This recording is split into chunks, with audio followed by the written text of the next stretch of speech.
जय श्री सनातन, जय श्री राम। दोस्तों, सबसे पहले तो आपको नवरात्रि और आगामी श्री राम नवमी की ढेरों शुभकामनाएं। आज के एपिसोड में हम लोग माँ दुर्गा जी के जो 9 अवतार हैं, जिनकी हम 9 दिन उपासना करते हैं, उनके पीछे के विशिष्ट ज्ञान को समझेंगे और जानने की कोशिश करेंगे कि माँ के 9 अवतारों से हमारे मानव जीवन के विषय में क्या गुण ज्ञान जानने को मिलता है। दोस्तों, शास्त्र संप्रदाय में माँ दुर्गा को ब्रह्म के निराकार रूप का सगुण स्वरूप माना जाता है और ये दुनिया में शायद इकलौता ऐसा संप्रदाय है जहां पर ब्रह्मांड की उत्पत्ति के पीछे की जो शक्ति है उसको स्त्री रूप में देखा जाता है।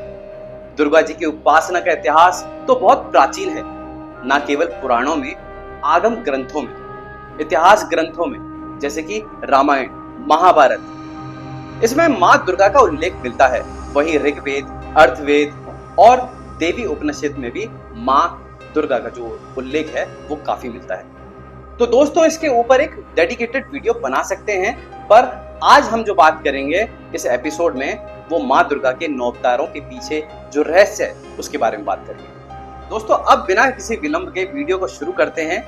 दोस्तों, सनातन धर्म में जब अवतारों की बात होती है तो जहां एक तरफ विष्णु जी के 10 अवतार प्रसिद्ध हैं, वहीं दूसरी तरफ माँ दुर्गा के 9 अवतार।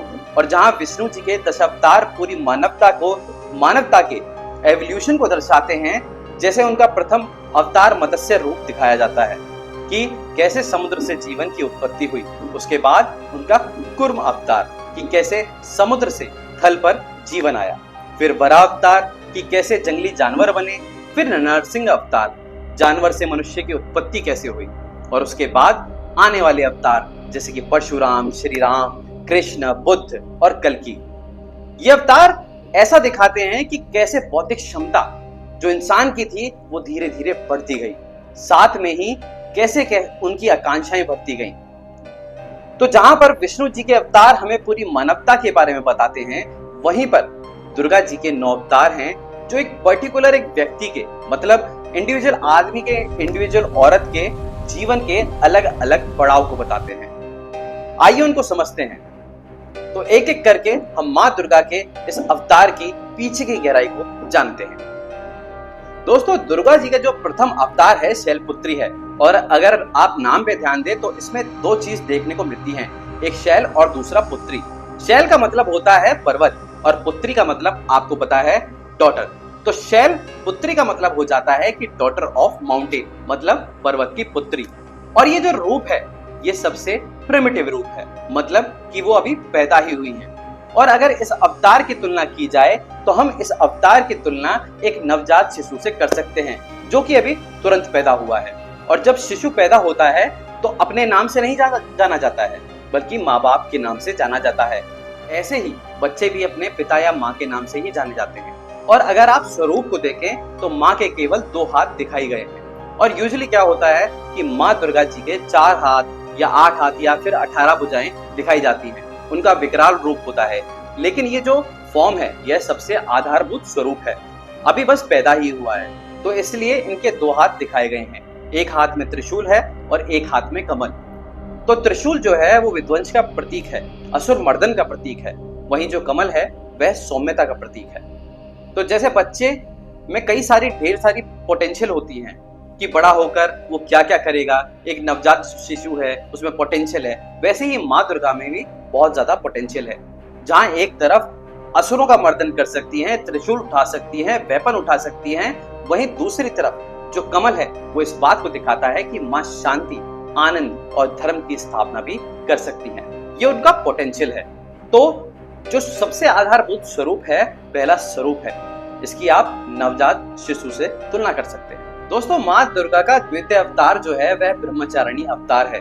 अगर इस अवतार की आप तुलना करें तो हम इस अवतार की तुलना एक विद्यालय जाने वाले शिशु से कर सकते हैं। शिशु पैदा हो गया है, अब उसको विद्यालय जाना है, क्योंकि अब जो उम्र है वो सीखने की सही उम्र है और अब हमें अध्ययन करना है, कठिन अनुशासन से ब्रह्मचर्य का पालन करना है। इसलिए इस अवतार को ब्रह्मचारिणी बोला गया है।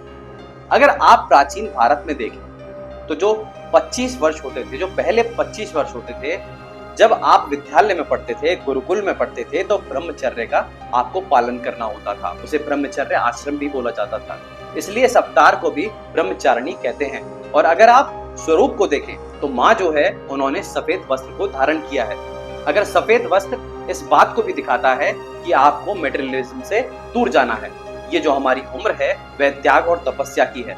हमें पूरा फोकस अध्ययन में लगाना है। इसलिए माँ ने सफेद वस्त्र धारण किए हुए हैं और दोनों हाथ, जिसमें एक में कमंडल और एक में माला है, उनको उनका तपस्विनी स्वरूप बताता है। मतलब यह जो स्वरूप है वह त्याग और तप का स्वरूप है। अपने जीवन को उत्कृष्ट बनाने के लिए आपको जो 25 वर्ष है, प्रथम 25 वर्ष है, वो आपको मेहनत करनी होगी। संसारिक प्रपंच से दूर जाना पड़ेगा और ऐसा हर विद्यार्थी को करना पड़ता है अगर उसे जीवन में सच में कुछ अच्छा करना है, कुछ अच्छी दिशा में आगे बढ़ना है। इसलिए स्वरूप की जो तुलना है आप विद्यालय में जाने वाले या गुरुकुल में पढ़ने वाले एक शिशु से कर सकते हैं। दोस्तों, माँ दुर्गा का तीसरा अवतार चंद्रघंटा है और यह माँ का सबसे संपन्न स्वरूप है। जहाँ पर आपने देखा कि शैलपुत्री के 2 ही हाथ थे, ब्रह्मचारिणी में माता के 2 ही हाथ थे, अब यहाँ पर माँ के 10-10 हाथ हैं। और जहाँ हाथ शस्त्रों से सुशोभित हैं, वहीं दूसरी तरफ कुछ हाथों में कमल, घंटा, कमंडल और पानी का कलश है। तो यहाँ पर माँ भक्ति और शक्ति से परिपूर्ण है। माँ का यह जो स्वरूप है वो बिल्कुल वैसे ही है जैसे विद्यालय से, गुरुकुल से जब बच्चा पढ़ लेता है और नौजवान हो जाता है और उसके पास ढेर सारी स्किल्स आ जाती हैं। अब वो जीवन में तैयार हो गया है कि किसी भी अपॉर्चुनिटी को ग्रैब करने के लिए और किसी भी तरह से संघर्ष करने के लिए। तो माँ का यह जो स्वरूप है वो उस विद्यार्थी की तरह है जिसने पढ़ाई पूरी कर ली है। जैसे माँ ने ब्रह्मचारिणी रूप में तपस्या की, त्याग किया और उसके बाद जो हुआ उनको इस तरह की ढेर सारी विद्याओं का ज्ञान हो गया। और उसके बाद देखे तो माँ के मस्तक पर तीसरी आंख भी खुल गई है, जो इस बात का प्रतीक है कि माँ अब किसी भी तरह के संघर्ष के लिए तैयार है। वो विजिलेंट है। अगर शत्रु आएगा तो उनका दमन करेंगी और जरूरत पड़ी तो धर्म की स्थापना भी करेंगी। तो जिस प्रकार एक विद्यार्थी अपने जीवन के लिए पूर्णतया तैयार हो जाता है, ढेर सारी स्किल्स को बटोर लेता है, तो माँ का ये स्वरूप इसी बात को रिप्रेजेंट कर देता है। दोस्तों, माँ दुर्गा का चौथा अवतार है कूष्मांडा। अगर आप कूष्मांडा नाम को ध्यान से देखें, उसका संधि विच्छेद करें तो कू का मतलब होता है छोटा यानी लिटिल, उष्मा का मतलब होता है ऊर्जा या फिर हीट, और अंडा का मतलब तो आपको पता ही होता है एग। तो ये जो माँ का स्वरूप है ये कॉस्मिक एग का स्वरूप है और ऐसा माना जाता है कि जब कुछ नहीं था तब माँ ने ब्रह्मांड की रचना इसी स्वरूप से की थी। तो इस स्वरूप की तुलना हम गर्भवती महिला से कर सकते हैं कि मतलब जैसे माँ कूष्मांडा ने ब्रह्मांड को रचा है, वैसे ही अब गर्भवती महिला भी एक नए जीवन की रचना करने वाली है। और अगर आप ध्यान से देखें तो इस स्वरूप में माँ एक मटके को भी लिए हुए है और ऐसा माना जाता है कि उसमें शहद या फिर अमृत होता है। और अगर आप ध्यान दें तो हमारे पौराणिक कथाओं में मटके को भी गर्भ का प्रतीक माना जाता है।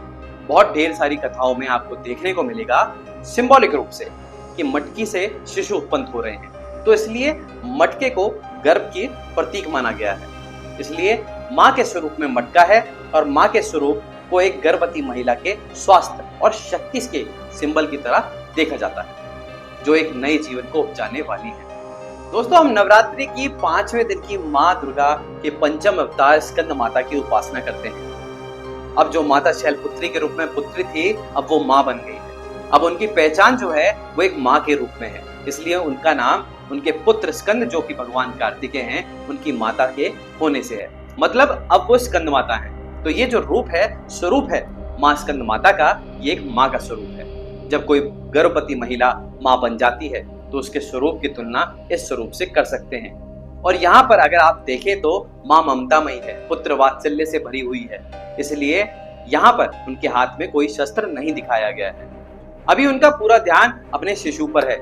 जैसे एक माँ ममता से भर जाती है, ममतामय हो जाती है और अपने शिशु का ध्यान रखती है, इसीलिए माँ स्कंद माता के स्वरूप में आप देखें कि उनकी गोद में उनके पुत्र स्कंद भगवान भी बैठे हुए हैं। और यहाँ पर माँ का जो स्वरूप है यह मातृत्व स्वरूप है, इसलिए स्कंद माता को गॉडेस ऑफ मदरहुड भी कहा जाता है।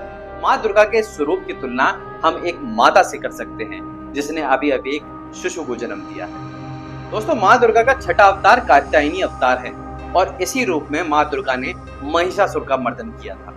जैसे जब एक स्त्री माँ बन जाती है तो वो सर्वशक्तिशाली हो जाती है, सर्वशक्तिमान हो जाती है। अब वो किसी पे डिपेंड नहीं करती है, ना ही अपने बच्चों के लिए और ना ही अपने लिए। वो अपने लिए स्वयं में ही काफी होती है। तो माँ दुर्गा का स्कंद माता के बाद मतलब जो माँ बन चुकी है, अब वो स्वयं में ही शक्तिशाली हो गई है, सर्वशक्तिमान हो गई है। इसीलिए वो कात्यायनी रूप को धारण करती हैं। और कभी कभी इस अवतार की शक्ति को प्रदर्शित करने के लिए उनकी 18 भुजाएं भी दिखाई जाती हैं।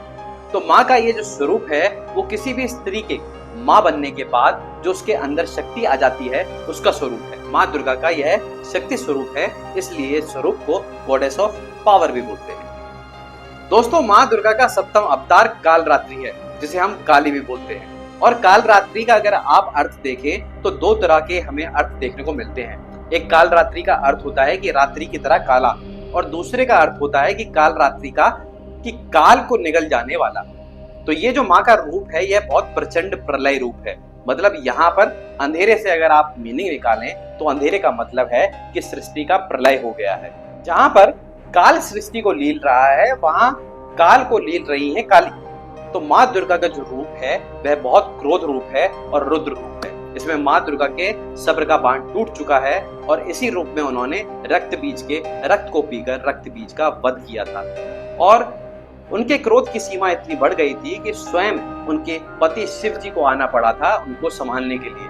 तो माँ दुर्गा के ये बहुत रौद्र रूप हैं, जो ये दर्शाता है कि जहाँ एक स्त्री अपनी ममता से एक नए जीवन को रच सकती है, वहीं समय आने पर धर्म की स्थापना के लिए रुद्र रूप धारण करके जीवन को ग्रहण भी कर सकती है। इसलिए जहाँ पर एक स्त्री एक शिशु को जन्म दे सकती है, वहीं जरूरत पड़ने पर वो जीवन को भी ग्रहण कर सकती है। माँ दुर्गा का यह स्वरूप स्त्री का सबसे विकराल स्वरूप है। जैसे उन्होंने कात्यायनी रूप लिया जो कि एक सर्वशक्तिशाली स्वरूप है, उसके बाद उन्होंने कालरात्रि रूप लिया जो कि रौद्र और बहुत क्रोध का रूप है। तो यह जो रूप है माँ दुर्गा के सबसे परिपूर्ण रूप है, कंप्लीट रूप है, उनके सबसे उग्र रूप है।